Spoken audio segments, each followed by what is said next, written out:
Karena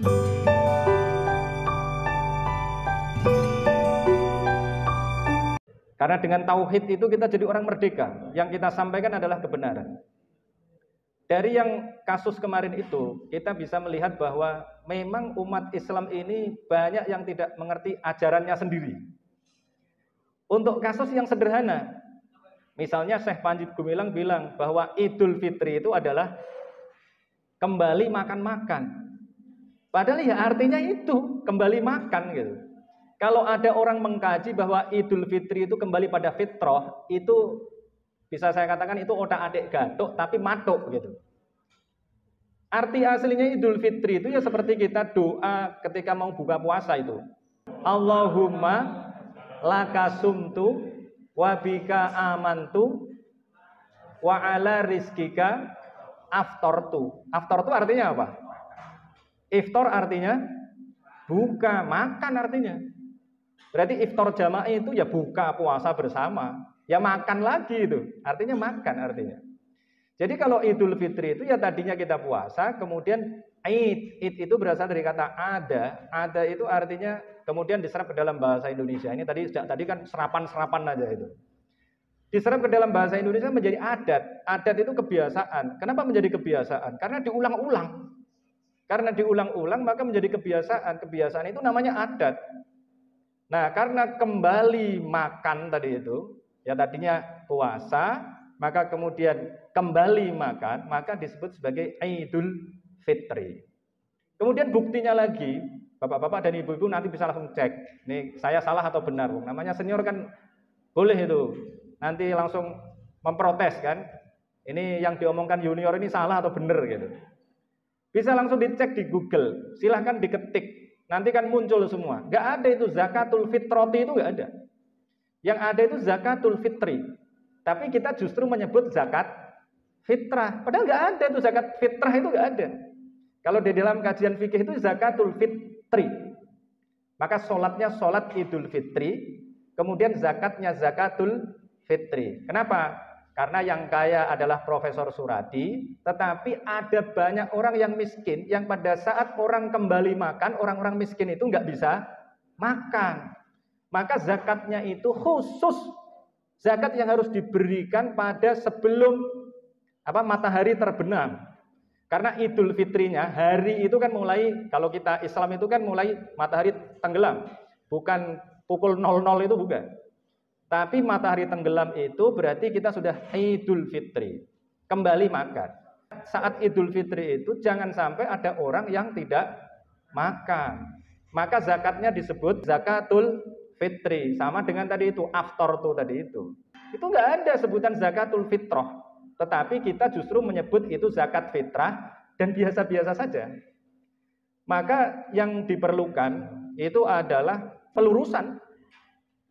Nah, melakukan pelurusan ini tidak mudah. Lagi tidak hanya satu, ini sering saya sampaikan. Untuk membuktikan nanti saya mau mendukung tadi itu BSI sama umroh tadi itu, Biro Umroh tadi itu. Itu contoh kasusnya. Tetapi saya beri satu contoh kasus lagi bahwa kita ini memiliki tugas yang memang berat. Sebagai cendekiawan ini, memiliki tugas berat sebenarnya. Misalnya begini, saya melakukan riset. Riset saya sederhana. Riset saya adalah tentang berapa banyak orang Indonesia ini yang bisa baca Quran. Kira-kira berapa Mas Sartono? Ternyata nggak banyak, Pak. Dulu saya kaget ketika ada salah satu mantan ketua umum LDMI PBHMI senior itu dari mana? Dari Sunan Ampel. Itu bilang pada saya yang bisa baca Al-Quran di Indonesia ini cuma 40%. Kaget saya. Lah nggak mungkin lah Mas, saya bilang gitu. Di kampung saya itu semua orang bisa baca Quran loh.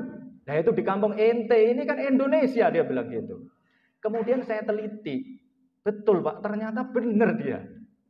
Kemudian di Jakarta saya ngajar ngaji. Senior-senior itu, senior-senior sendiri ini yang ngajar di apartemen di samping DPR RI itu setiap hari hari Rabu itu ternyata betul ternyata.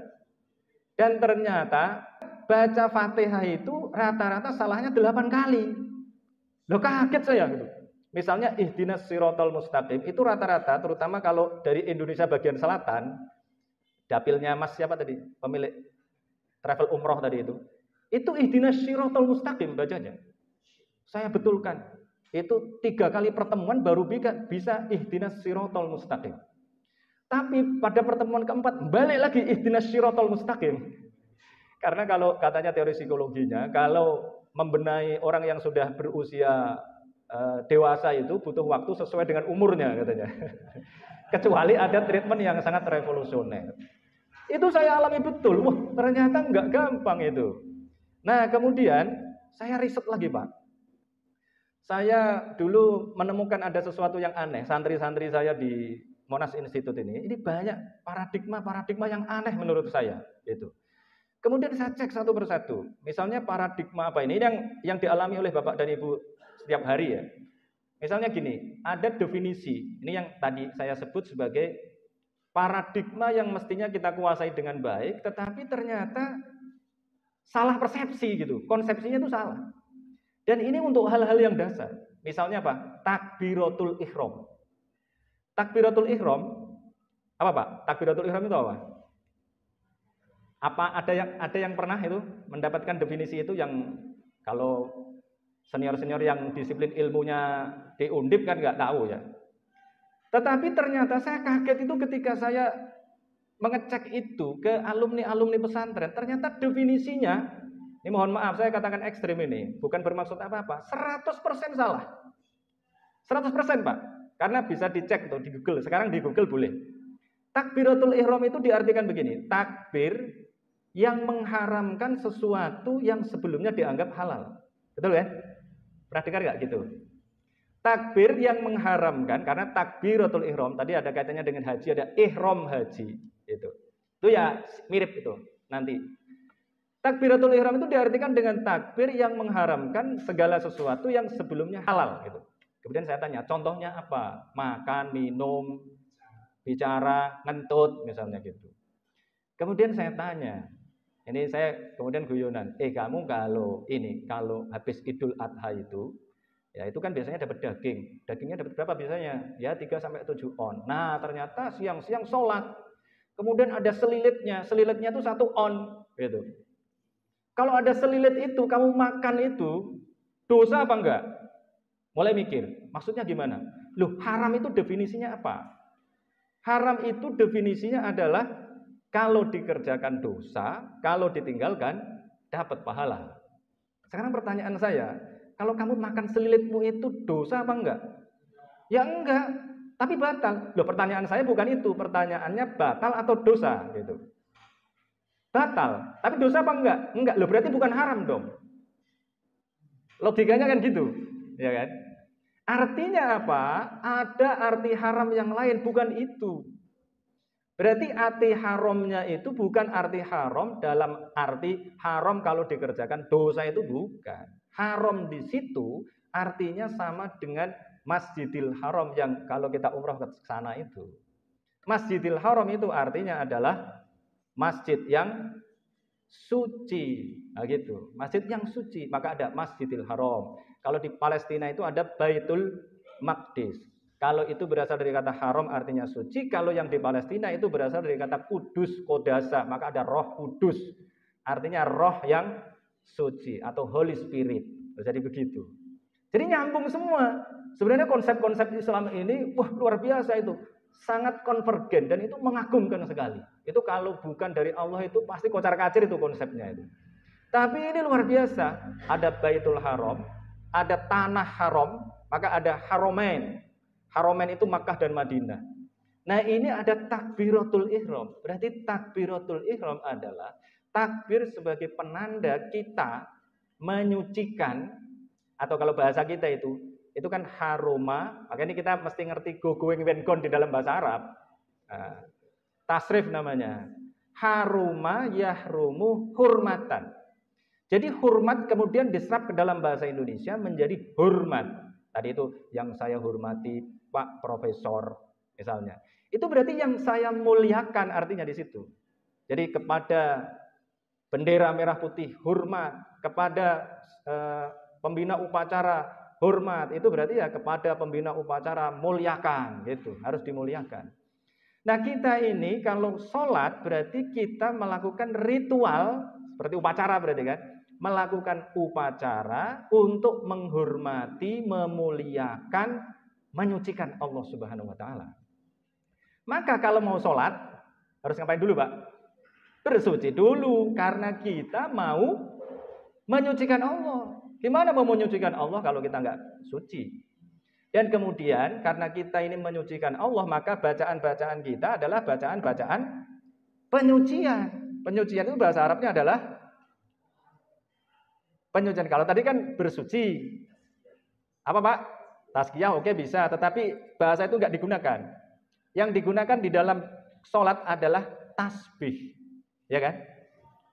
Tasbih itu artinya penyucian. Nah, di dalam Al-Quran diatur bagaimana cara penyucian kepada Allah itu. Diatur dulu sebelum Fathu Makkah, itu ayatnya fasabbih bismi rabbikal azim. Maka tasbihnya adalah subhana rabbiyal azim. Turun lagi sabbihisma rabbikal a'la. Maka tasbih kita adalah subhana rabbiyal a'la. Yang sering saya bilang ini software lama. Kemudian diganti dengan software baru. Setelah Fathu Makkah, itu turun surat An-Nasr kan. Idza jaa nasrullahi wal fath. Wa ra'aitan nasa yadkhuluna fi dinillahi afwaja. Kemudian perintahnya adalah bertasbih. Ini waktunya harus saya ukur nih. Biar nanti bisa sampai ujung. Nanti kalau nggak sampai ujung gawat ini. Ini pendahuluan soalnya. Nah, fasabbih bihamdi rabbika wastaghfirhu. Maka cara bertasbih kita itu seperti surat An-Nasr ini. Fasabbih, maka bertasbihlah kamu Muhammad. Caranya bagaimana? Bihamdi rabbika. Dengan memuji Tuhanmu. Wastaghfirhu, dan meminta ampunlah kepadanya. Berarti elemen tasbih itu ada 3. 1, ya tasbihnya itu sendiri. Subhana rabbiyal azim tadi itu. Kalau kemudian digandengkan menjadi 3 itu menjadi subhanakallahumma wa bihamdika Allahumma gfirli. Jadi ada tasbihnya, ada hamdalahnya, ada istighfarnya. 3 itu kemudian. Itu yang software baru. Sampai kita pakai sekarang itu. Maka setelah Allahu Akbar, yang kita baca adalah masam, baca apa masam?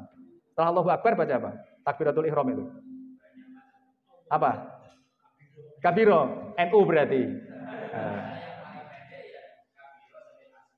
Kabiro. NU berarti. Mbak Gaya baca apa Mbak Gaya? Allahumma ba'id. Kalau Allahumma ba'id, Muhammadiyah, ya kan? Tapi substansinya sama. Kabiro, Allahu Akbar, kabiro walhamdulillahi katsira. Alhamdulillah, memuji Allah. Tadi itu fasabbih bihamdi rabbika wastaghfirhu. Kabiro walhamdulillahi katsira. Kemudian wasubhanallahi bukratan wa asila. Seterusnya silahkan dibaca sendiri. Tapi substansinya itu. Kalau Muhammadiyah dibaca adalah Allahumma ba'id baini wa baina khotoyaya kama ba'adta bainal masyriqi wal maghrib. Itu substansinya adalah istighfar. Itu kira-kira beginilah, ini dosa ini misalnya. Ini dosa nempel di saya. Kemudian kita berdoa, Allahumma ba'id, ya Allah jauhkanlah antara aku dengan dosa-dosaku itu sebagaimana engkau menjauhkan antara timur dengan barat. Ini dosa saya, dijauhkan dari saya, timur dan barat. Bersih enggak? Bersih. Berarti itu kita memohon ampun pada Allah agar kita dibebaskan dari dosa-dosa. Setelah baca iftitah, baca hamdalah, baca Al-Fatihah. Al-Fatihah ayat pertamanya adalah, kalau saya alhamdulillahirabbil alamin atau bismillahirrahmanirrahim juga enggak apa-apa. Tapi mau bismillahirrahmanirrahim atau alhamdulillahirabbil alamin, tetap saja itu adalah pujian pada Allah. Nah, gitu kan? Kemudian setelah itu baca surat. Setelah itu hukumnya sunnah. Kemudian ruku. Ruku bacanya tadi itu. Kalau NU bacanya subhana rabbiyal azim. Lagi subhana rabbiyal azimi wa bihamdi. Kalau Muhammadiyah bacanya subhanakallahumma wa bihamdika Allahumma gfirli. Tadinya bangun dari ruku itu tetap Allahu Akbar. Tapi kemudian dalam tanda kutip ini, gara-gara Abu Bakar kemudian berubah menjadi Sami Allahu liman hamidah. Saya juga kaget ini baca cerita ini. Dan untungnya saya sudah baca ini, kemudian baru anak saya nanya. Anak saya kelas 6 ini. Dulu waktu itu kelas 1. Kan sering ikut jamaah saya ke Monas Institute itu. Anak saya nanya begini, Abah, itu kenapa yang lain-lain kok Allahu Akbar, tapi yang satu kok sami Allahu liman hamidah itu? Wah, kaget saya. Karena saya dulu nggak pernah nanya begitu gitu. Ini kok nanya anak ini? Wah, saya senang sekali. Saya jelaskan dulu ceritanya. Abu Bakar itu kan bisnismen. Dia sibuk. Kemudian pada suatu ketika, walaupun biasanya itu jamaahnya tepat waktu, dia terlambat. Nah, ketika masuk pintu, Nabi Muhammad sudah ruku. Dia senang sekali karena belum ketinggalan jauh gitu. Dia bilang, Alhamdulillah gitu. Maka kemudian seperti tadi dibilang Prof. Surati tadi itu, malaikat Jibril datang, kemudian bilang, Mas Muhammad, itu di belakang sahabatmu lagi datang tuh, baru datang. Dia senang sekali, kira-kira begitu. Belum ketinggalan jauh. Dia bilang, Alhamdulillahirabbil alamin. Maka bilanglah, sambut dia dengan Sami Allahu liman hamidah. Allah mendengar orang yang memujinya. Yang memujinya adalah Abu Bakar. Maka tadi saya sebut dalam tanda kutip gara-gara Abu Bakar tadi itu yang tadinya Allahu Akbar jadi Sami Allahu liman hamidah. Kemudian setelah itu baca apa lagi? Sami Allahu liman hamidah. Rabbana walakal hamdu. Pujian lagi. Turun. Subhanakallahumma wa bihamdika Allahumma gfirli. Allahu Akbar bacanya apa Pak? Rabbi firli, warhamni, wajburni, warfa'ni, warzuqni, wahdini, wa'afini, wa'fu anni. Itu substansinya juga sama. Malah ada permintaan-permintaan yang lain. Nah, tetapi tadi itu, nah ini silahkan nanti kalau mau di riset oleh Mas Sartono silahkan. Tapi kira-kira apa yang saya katakan tadi itu benar atau enggak itu? Yang tadi itu. Dan bisa dicek itu di Google. Definisinya begitu. Nah, ini kan perlu direkonstruksi. Nah, tadi ini bagaimana kita mau mendapatkan inspirasi dari Al-Quran kalau perspektif-perspektifnya ini ternyata terdistorsi. Lagi misalnya yang berkaitan dengan ekonomi ini kan kerjasama dengan bank syariah tadi itu. Kemarin saya sampaikan di Hibka Kahminya Bang Ferry itu, memahami watazawwadu fa inna khairaz zadit taqwa. Ini kaitannya dengan jamaah haji. Jamaah haji dulu itu ceritanya dari Yaman mau pergi ke Mekah itu kepedean. Mereka bilang begini, berpandangan begini, kami ini tamu Allah. Karena tamu Allah, maka kami pasti akan diurus oleh Allah. Maka nggak perlu bawa bekal. Maka kemudian mereka jalan aja ke Mekah.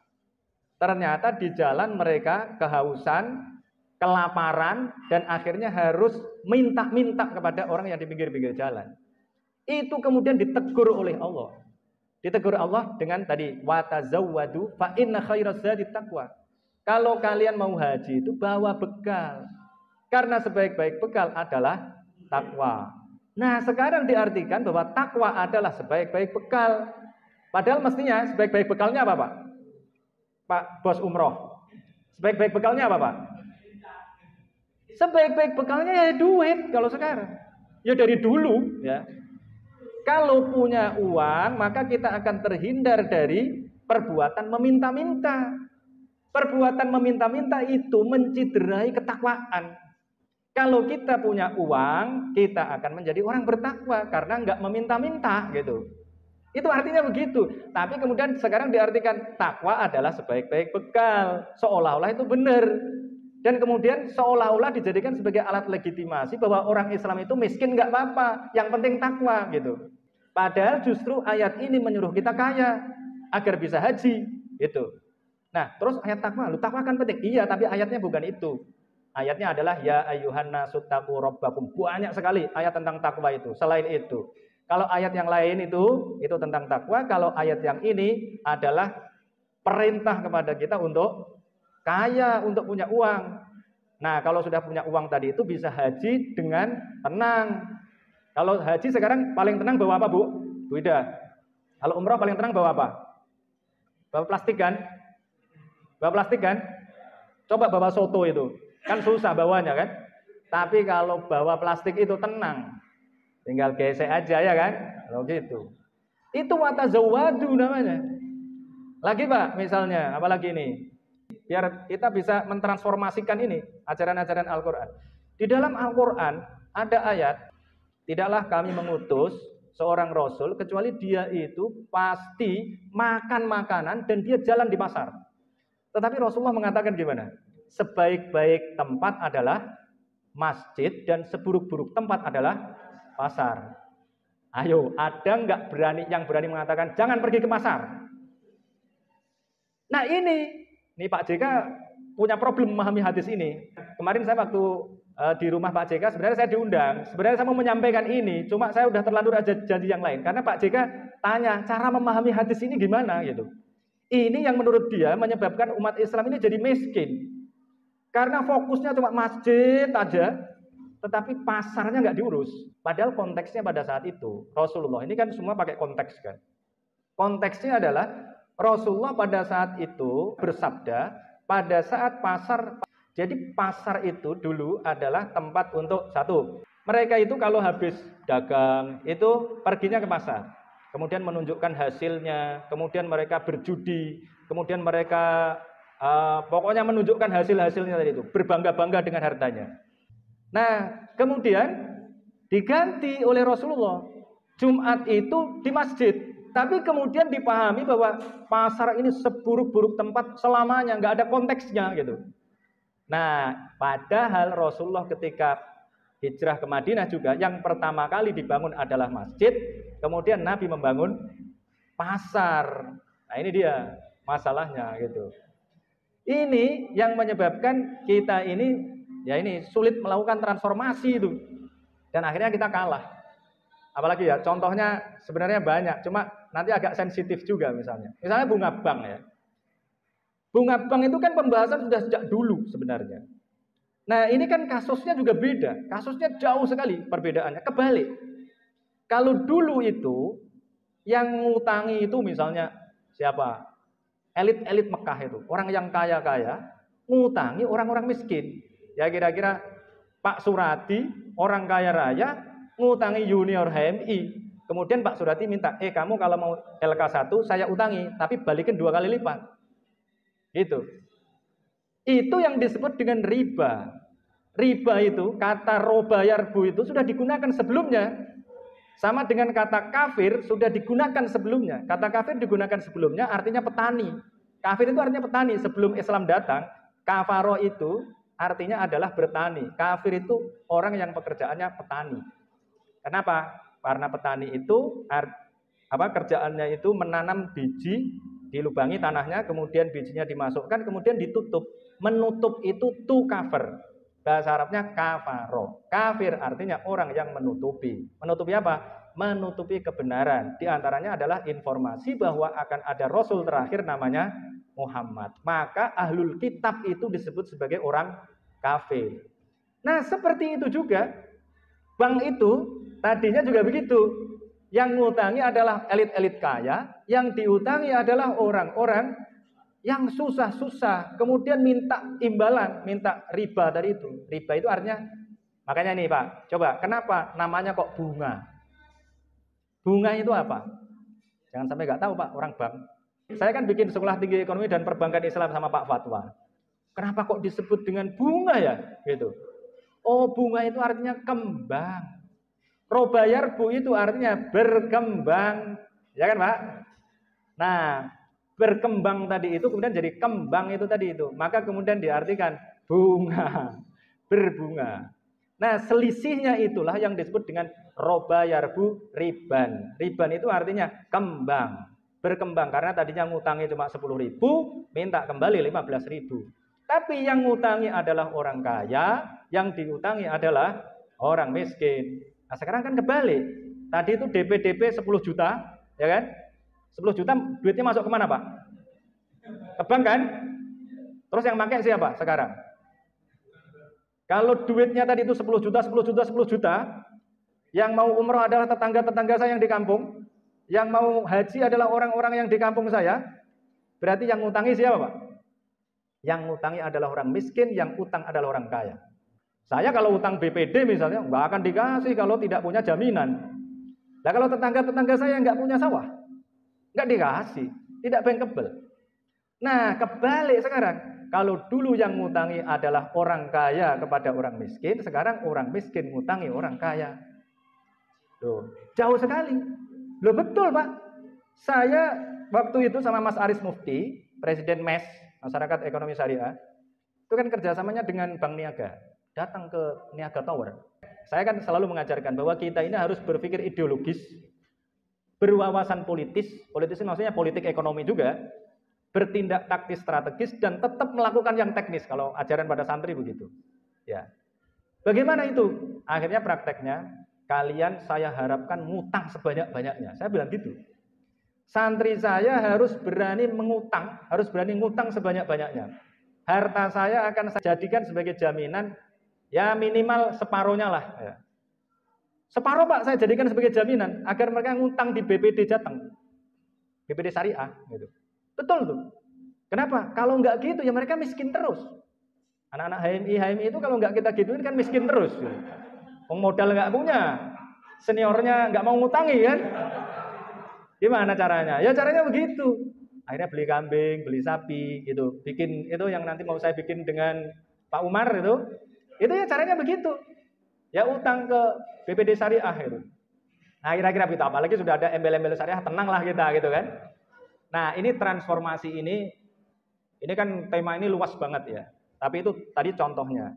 Transformasi begini nih Pak, yang berani itu kita. Kalau nggak kita yang diajari independensi ini, nggak akan berani. Betul itu. Ya. Teman-teman kita itu nggak berani transformasi. Misalnya apa? Misalnya, ini yang kecil-kecil aja, yang saya jalani ya, yang saya jalani. Misalnya gini, misalnya. Ini tadi kan ada beberapa senior yang ngobrol dengan saya tentang anaknya menghafalkan Al-Quran. Dulu kan menghafalkan Al-Quran itu ya asal menghafal aja. Datang ke pesantren, ke pondoknya mbah ini, mbah itu, karena dianggap dia punya sanad sampai Rasulullah. Ngaji misalnya juga begitu, karena mereka merasa, karena ada kelompok tertentu yang mengagung-agungkan sanad. Pokoknya kalau sanadnya nggak nyambung, wah itu nggak sah. Saya bisa buktikan bahwa orang-orang yang mengagungkan sanad itu ternyata pemahamannya juga salah. Gitu. Bang Ferry itu saksinya itu. Artinya orang yang mengagung-agungkan sanad dan merasa atau mengklaim punya sanad itu nggak jaminan benar juga. Gitu.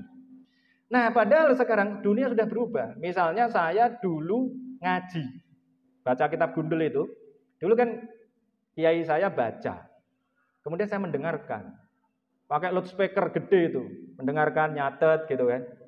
Lah kalau sekarang kita mau begitu terus, ya kapan murid kita jadi pinter? Padahal murid kita ini, ya anak-anak ini saya sering guyonan sama Bang Ferry. Anak-anak Indonesia ini kan IQ rata-ratanya 78,5.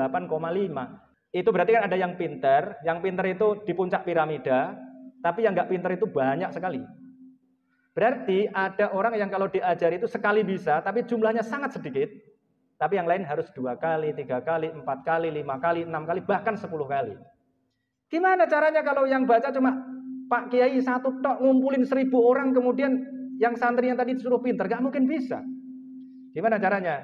Ya saya melakukan perubahan. Kalau ngaji sekarang, saya rekam. Utawi ikunya itu, saya rekam, kemudian saya setel 24 jam di pesantren Planet Nuvo ini. Jadi anaknya Pak Kaidin ini, ada anak Pak Kaidin ini. Itu bisa mendengarkan, kalau dia kemampuannya harus ngulang 3 kali, ya 3 kali. Coba kalau saya disuruh ngulang 3 kali, ini diajari kok nggak bisa-bisa. Tapi kalau pakai rekaman, nggak bisa jengkel. Mau diulang 100 kali juga nggak ada masalah gitu. Nah kemudian menghafal Al-Quran, juga begitu. Alhamdulillah anaknya Pak Kaidin sudah setoran dengan saya, minimal surat Yusuf, ya kan? Nah, tadinya menghafal Al-Quran itu rata-rata dari juz 30. Karena orang berpandangan juz 30 itu gampang. Padahal saya sudah nyimak kira-kira 300-an orang di Monas Institute ini. Mahasiswa, HMI semua itu. 300 orang itu yang simaan juz 30, nggak ada yang nggak salah. Pasti ada salahnya. Walaupun 2, 3 itu pasti ada salahnya. Tapi kalau simaan juz 1 ada belasan orang yang tidak salah. Jadi kesalahan 0. Karena syarat untuk setoran dengan saya itu sekali duduk minimal 1 juz, kesalahan maksimal 20 kali. Karena 1 juz kan 20 halaman.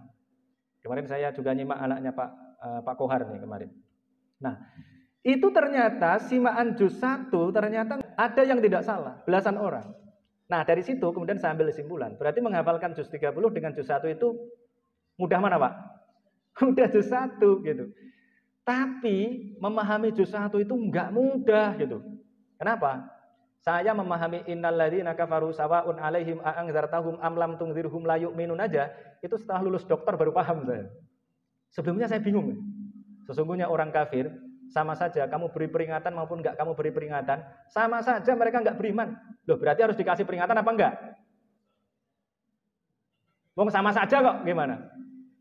Seolah-olah kan enggak usah diberi peringatan. Padahal ayat yang lain adalah ud'u ila sabili rabbika bil hikmah wal mau'izatil hasanah. Harus didakwai. Agama kita ini adalah agama dakwah. Gitu. Terus gimana memahaminya? Itu konteksnya adalah tadi orang-orang kafir, ahlul kitab tadi yang sudah tahu bahwa Muhammad itu adalah calon rasul yang terakhir. Sudah ada informasinya di dalam Taurat dan Injil.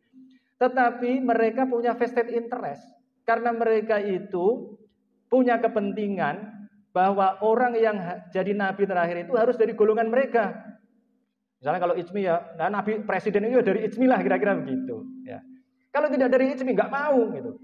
Nabi yang terakhir ini harus dari Bani Israel. Ternyata bukan keturunan Ishak, tapi keturunan Ismail. Maka mereka nggak mau.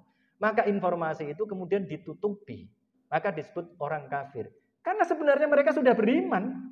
Tetapi imannya itu ditutupi. Jadi orang kafir di situ sebenarnya orang beriman apa enggak? Orang beriman gitu. Orang beriman tetapi menutupi imannya gitu. Jadi orang kafir adalah orang beriman loh. Malah mumet lagi kan, bulat lagi itu bahasanya itu. Tetapi itulah Al-Quran begitu. Nah nanti ada ayat tentang perang dan lain sebagainya. Maka kemudian saya cari cara. Gimana caranya ini? Agar terjadi transformasi ini. Transformasinya apa? Ya agar anak-anak ini bisa menghafal dengan cepat. Ya. Ternyata kemudian saya melakukan cara baru. Saya cari mana ini surat-surat yang mudah dipahami oleh anak-anak. Ketemu surat Yusuf, surat Al-Kahfi, surat Al-Qasas. Karena surat Yusuf itu isinya cerita. Nabi Yusuf cerita pada bapaknya kemudian memberikan nasihat, kemudian ada konspirasi saudara-saudaranya. Dan itu mudah diterima oleh anak-anaknya, termasuk anaknya Pak Aidin ini. Makanya bisa hafal itu karena itu. Ya. Kenapa kalau enggak bisa, bapaknya aja sampai sekarang enggak hafal-hafal. Gitu. Nah, itu kemudian saya jadikan sebagai tadi itu cara baru, metode baru. Nah, kemudian saya bilang sama adik saya ini kan punya pesantren juga. Jadi sebenarnya bapak saya udah punya pesantren, sudah merintis lah. Kemudian dilanjutkan adik saya, muridnya hampir 200. Kohati juga gitu. Tetapi kulturnya adalah kultur feodal. Nah, saya enggak menyebut kelompoknya ya. Saya bilangin begini, Dek, Ela, namanya Ela, ini orang-orang itu berharap santrimu itu jadi pinter. Jangan kamu perlakukan seperti santri-santri yang lain. Kapan pinternya? Pakai metode baru, biar cepet ini. Mas, kalau pakai metodemu itu, orang-orang pada kabur semua. Itu. Berarti bisa nggak melakukan transformasi, Pak? Dengan kultur yang tadi itu. Sulit, Pak. Karena tadi di dalam masyarakat kita sebenarnya sudah ada Abu Jahalnya, sudah ada Abu Lahabnya, dan abu-abu yang lain tadi itu yang tidak mau terjadi transformasi. Kita ini kira-kira kan ilmuwan profetik, kira-kira gitu ya. Sama dengan Nabi Muhammad itu yang mau melakukan transformasi. Tapi ada orang-orang yang sudah memiliki kenikmatan, ada status quo di situ. Misalnya melakukan ritual tertentu, pulang bawa amplop, bawa berkat misalnya. Itu kalau kita hilangkan ya bahaya gitu. Mereka tidak mendapatkan keuntungan lagi. Nah, ini adalah tantangan kita ya untuk karena sudah habis ini. Ya sudahlah, nanti kita lanjutkan di waktu yang lain. Tetapi dari tadi itu saya bisa mendapatkan pelajaran bahwa memang transformasi ini penting, tetapi tadi ternyata masih banyak persoalan, di antaranya adalah tingkat literasi umat Islam yang sangat rendah. Nah, kalau kita mau melakukan transformasi ya kita harus lebih kencang lagi melakukan pendidikan pada umat kita itu. Kalau mau ditambah dikit tentang haji juga misalnya, bapak-bapak dan ibu-ibu, itu kan ada ayat ini, Innas sofa wal marwata min sya'airillah. Faman hajjal baita aw ya'tamara fala junaha alaihi ayyat tawafa bihima. Ya Pak Waka, silakan. Ayatnya begini ayatnya. Sesungguhnya Sofa dan Marwah adalah di antara tanda-tanda kebesaran Allah.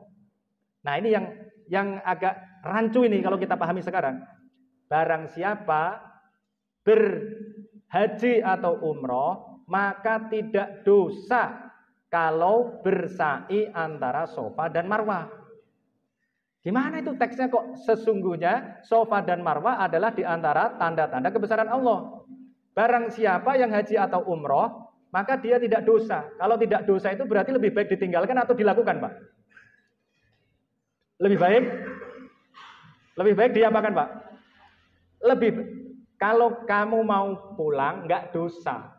Ini loh, ini masih ada pengajian ini, nggak dosa kok pulang. Berarti lebih baik pulang atau lebih baik di sini, Pak? Lebih baik di sini. Tidak dosa kalau kamu tawaf. Berarti lebih baik seolah-olah tidak melakukan. Padahal sa'i antara Safa dan Marwah hukumnya rukun, tidak hanya wajib. Kalau wajib bisa diganti dengan dam. Tapi kalau rukun batal gitu. Tapi kok teksnya begitu? Ini jangankan kita, Pak. Sahabat aja bingung itu terhadap ayat ini. Kemudian dia nanya pada Ibu Aisyah. Ibu Aisyah, ini ayatnya kok begini? Padahal kan sa'i antara Safa dan Marwah itu rukun gitu. Oh iya, dulu antara Safa dan Marwah itu banyak patungnya. Kalau digambarkan di Leslie Hazilton itu ada 360 patung. 360 itu kayak lingkaran. Lingkaran kan 360 derajat gitu. Jadi di setiap sudutnya itu ada patungnya. Jumlahnya ya enggak 360 ya. Tapi banyak, setiap sudutnya ada patungnya. Nah itu kemudian dijawab, iya dulu setiap sudut itu ada patungnya. Maka kemudian orang-orang Islam yang mau haji umroh itu khawatir kalau melakukan sa'i antara Safa dan Marwah nanti jadi musyrik. Maka turunlah ayat ini, Inna Safa wal Marwata min sya'airillah. Barang siapa yang mau haji atau umroh maka tidak dosa walaupun di situ ada patungnya, enggak musyrik. Nah, gitu. Ini sebenarnya pelajaran bagi kita. Ini kita lagi yang bisa melakukannya ini. Ini desakralisasi, Pak. Jadi walaupun ada simbol-simbol paganisme, tapi kalau niat kita enggak untuk paganisme itu, maka enggak apa-apa. Misalnya apa? Ini kalau kita mau mikir literal, sebenarnya kita ini dosa semua. Terutama yang pernah kuliah ke luar negeri. Kalau kuliah ke luar negeri itu nyebut hari Ahad apa, Pak? Sunday, Monday. Sunday itu artinya apa? Dari kata sun dan day. Apa artinya, Pak? Sun itu artinya matahari, day artinya Tuhan artinya. Day. Monday, Monday itu moon artinya bulan, dewi bulan dan seterusnya, itu nama-nama dewa semua gitu. Tetapi apakah kita mengatakan Sunday Monday itu kita berniat mendewakan itu? Enggak, loh gitu. Ya. Maka kemudian ini gambar misalnya. Ini kita ketinggalan dalam konteks apa? Seni arsitektur dan lain sebagainya. Kenapa? Karena orang masih dibayang-bayangi dengan wah, gambar itu haram misalnya. Padahal konteksnya itu sama. Sehingga kita ketinggalan. Orang sudah gambar macam-macam, kita masih berdebat menggambar itu haram atau enggak, loh gitu. Karena ada hadis, orang yang gambar itu dosa, kira-kira begitu. Nanti disuruh ngasih nyawanya gitu. Nah, padahal sebenarnya itu hadis-hadis yang punya konteks. Nah, kalau kita kontekstualisasikan, seperti kita mengkontekstualisasikan tadi ayat-ayat, hadis-hadis tadi itu, ya pasti akan mendapatkan pemahaman-pemahaman yang inspiratif, kemudian bisa kita transformasikan sesuai dengan bidang keilmuan kita untuk melakukan pembangunan, gitu kan. Nah, kalau begitu, wah ya kita canggih sekali. Tapi sekali lagi, yang berani itu kita, Pak. Jadi yang kita harapkan siapa? Ya kita sendiri gitu. Betul itu, saya mengalami. Dan kalau melakukan ini pasti nanti risikonya, kita ditembaki banyak orang. Ini kok begini, kok begini, kok begini. Saya alami itu. Saya bikin Planet Nuvo ini enggak saya kasih pagar. Kenapa? Saya sudah duga kalau saya bikin sesuatu yang beda, pasti orang akan mengatakan, wah ini sesat ini, gitu. Maka kemudian enggak saya kasih pagar. Memang enggak ada duitnya juga, gitu. Enggak saya kasih pagar. Jadi kalau ada orang ngomong, loh silahkan aja datang, masuk aja, enggak ada pagernya, saya bilang gitu. Akhirnya orang kemudian jadi tahu, oh iya ya ternyata enggak ada yang sesat-sesat ternyata. Orang di tempat saya itu, kalau saya pulang lupa nggak pakai kunut, itu jamaah pulang sholat subuh lagi itu tempat saya itu. Betul itu. Ibu saya itu kalau dulu ketika masih hidup itu selalu bilang kalau saya mau imam sholat itu, jangan lupa ya kunut ya, jangan lupa kunut. Selalu begitu. Gitu. Padahal bagi kita itu kan udah selesai, mau kunut nggak kunut itu nggak ada masalahnya. Cuma kadang-kadang tadi itu ini menjadi masalah karena dipolitisasi. Teman-temannya Pak Ferry Wawan ini kira-kira. Ya teman-teman saya juga, nanti nggak hanya Pak Ferry Wawan. Ini memanfaatkan waktu sebelum adzan. Jadi kira-kira begitu. Jadi kalau kita melakukan transformasi tadi itu, ya pasti akan canggih. Tapi resikonya tadi. Tapi saya kira resiko itu nggak masalah lah bagi Pak Profesor Suradi di sini dan teman-teman. Insya Allah. Jadi kita ya insya Allah bisa lah melakukan transformasi itu. Terutama dalam aspek apa ini? Aspek ekonomi, ya kemudian nanti ada Pak Ferry udah datang nih ya. Transformasinya itu juga melalui aspek politik. Karena politik ini adalah sarana yang sangat efektif dan efisien untuk mentransformasikan ajaran-ajaran agama Islam. Saya sering mengatakan, kita ini buang air besar menghadap ke timur, selatan, barat, itu ditentukan atau bisa ditentukan oleh politik. Tinggal Pak Ferry mau bikin perda tentang buang air besar atau enggak gitu aja. Kalau dibikin ya selesai itu. Kita bisa dibikin itu buang air besar harus menghadap ke timur atau barat gitu.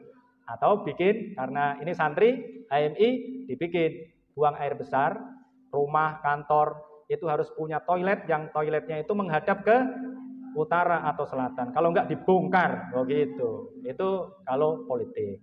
Saya kira itu ya yang bisa saya sampaikan. Jika ada kekurangan saya mohon maaf. Wabillahi taufiq wal hidayah. Wassalamualaikum warahmatullahi wabarakatuh.